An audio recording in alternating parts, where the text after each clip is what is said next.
Now we're really going to get into the C programming language. We're going to start talking about controlling the flow of your program.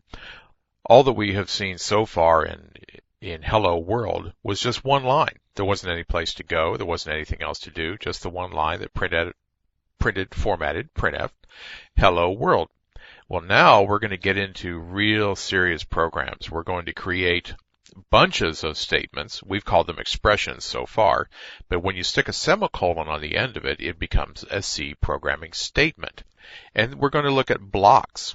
Blocks are bunches of statements together, and I'll show you how we block those together. We use braces around them, and we'll talk about braces and blocks of statements and how they occur and how you control them. We'll look at an if-else. If this is true, do this, else do something else. And we will look at else-if, which can be combined with the if-else to form a bunch of decisions together.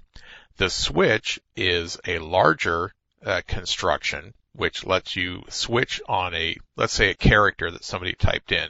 And if they put in an A, go do this, a B, go do that, a C, so on.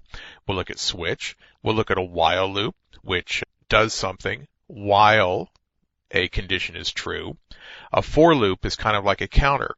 You start here and you go to there and you increment by so many for a number of turns to the loop. A do while is an upside down loop. We call it an exit controlled loop.